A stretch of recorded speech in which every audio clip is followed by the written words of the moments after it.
Dean Letourneau. This is a name you're going to hear a lot of in the next week. Dean Letourneau is 6'7", 214 pounds, very skilled centerman. Was initially committed to Northeastern, decommitted there when they wanted him to go to the USHL for a year. BC picked him up. BC actually was going to have him go to the USHL for a year next year, and then Will Smith went to San Jose, and in comes Dean Letourneau. So big center, very raw, very high upside. I think the one knock on him is there were a lot of shifts. I did not notice him. There were a lot of shifts where his play away from the puck just wasn't that great. Not overtly physical, and you don't have to be. I mean, he's very skilled. He has a great shot, good hands, like all those things. It's the rawness. I mean, if you're 6'7" at 18, you are as raw as they get. Yeah. The thing with him is, like, I've seen different rankings. You know, The Athletic has had him going somewhere in the late 20s. Some rankings of other prospect rankings don't even have him in like the top 100. Some have him like 40 or 50 because he's a project. He's a project, and I don't know what he's going to look like at BC this winter. I think he could have used a year in junior. I mean, he spent the winter. His numbers are crazy. St. Andrews College, so up in Canada, they do call colleges like high schools, or they call high schools colleges. So they play a lot of New England prep teams. They play like Mount St. Charles in different events. And so some of those numbers get inflated because, you know, a kid of his size probably could have easily been playing in the USHL this past winter. And, you know, nothing wrong with what he did. I just felt he could have used another year of junior. So I'm very intrigued to see what BC's plan for him this year is, what kind of impact he makes. He's definitely not a one and done. I don't think there's any way he's a one and done. I think he's going to be a guy that needs a lot of seasoning in college, and there's going to be a lot of growing pains. To me, he's not someone the Bruins should pick, because I think the Bruins should want someone that is a little more of a sure thing. Like if Letorneau hits and Letorneau is like Tage Thompson down the road, then like obviously, yeah, but that's a huge swing to take. And to me, for a guy like Letorneau, I think that should be more of a team that is set, like a New York Rangers has been a popular team, or like a team that is good. Like Carolina. Carolina swings on those kind of players. They either take 5'6" defensemen or like 6'8" forwards. Yes, there's no in between, and that's the kind of team. If you have a pick there at the end of the first, and it's like, all right, we're at a good spot as a team, or if you have two picks, there are a bunch of teams that pick in the top 10 that also have a second pick later on. The Senators were one of those teams, not anymore. They have a number one goalie instead. Then maybe you try that as a project type, as a, you know, hope this hits type pick.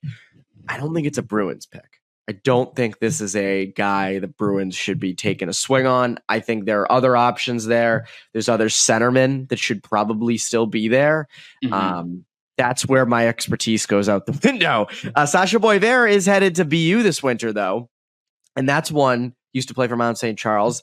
That's a guy who might be around there. He's projected to be picked somewhere low in the, you know, in the 10 to 19 range, maybe high 20s. Maybe he's sticking around. But would you be mad if they didn't pick a center? Take the guesswork out of buying NBA tickets at Game Time. Download the Game Time app. Create an account. Use the code CLNS for $20 off your first purchase. Terms apply. Again, create an account and redeem the code CLNS and get $20 off. Download Game Time today. Last minute tickets, lowest prices, guaranteed. I mean, I feel like that's the spot where I think it's all about right now trying to find like some high upside there. So I actually would be fine, honestly, like taking a swing on a guy that could have that boom or bust potential, right? And again, there's other guys. They got Boisvert, as you said. They got Cole Baudouin, who's in the OHL.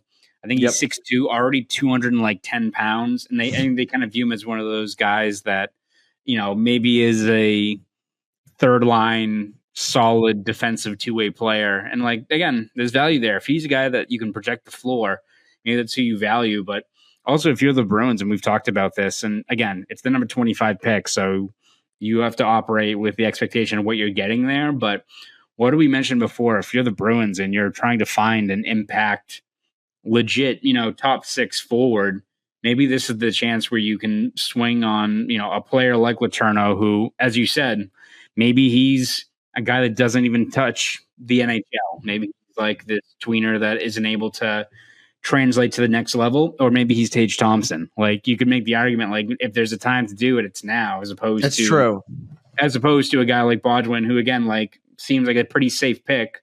But, I guarantee you, like, and it's not to say that this all revolves around what Bruins fans think or what the consensus on Twitter is, but if they get a guy like Baudouin and the report's like, great third line forward with the 25 pick, whereas like Letorneau is like, again, there's probably some guys who are like, I didn't even have this guy in the top 100. There's also people who are like 6'7" forward who's a good skater, has room 100%. To grow. Like, you can make that argument as well. So, I mean, again, it's a good problem to have, and it's something that you're able to now weigh where you have a first-round pick. But if I'm the Bruins, I might go more for, even if it's more risky, I go for the higher upside. I almost feel like you have to be like one of these teams like Carolina, where they'll draft a guy who doesn't even make it, doesn't even make the trek from Europe to North America, or they get these guys who all of a sudden light it up. Like, wow, how the hell did they get these players? So if it's almost like, the Bruins are in a spot where they should be a contending team anyway. They've got a good framework. It's all about whether you view it. Do you go more for the upside, or do you go more for the guy that in 2027 is fighting for a spot, right? Like that's kind of what you have to weigh, I think. And it's a good problem to have if you're the Bruins. And it's only, it's something you're able to, a problem that you manufacture for yourself by having a first round pick. So, yeah. And I agree with that. I mean, that's why I think I don't know a ton about some of those other players. I think the curse is that I know a lot about Letorneau. I've seen him play so much that you're like, oh, I know the holes. I want to be fully convinced that he's a first rounder. And you're right. Like, I saw him make some crazy plays. Like, and that's the area where it's like, there's that boom. But then there's that other part of me where it's like, oh, he's going straight to college. He's probably maybe not going to have the best freshman year. And then it's like, okay, is that going to hurt his development? Testing my skills on Prize Picks this season is the most exciting way to play daily fantasy sports. If you have the skills, you can turn $10 into $1,000 with just a few taps. Use the code CLNS for the first deposit match up to $100.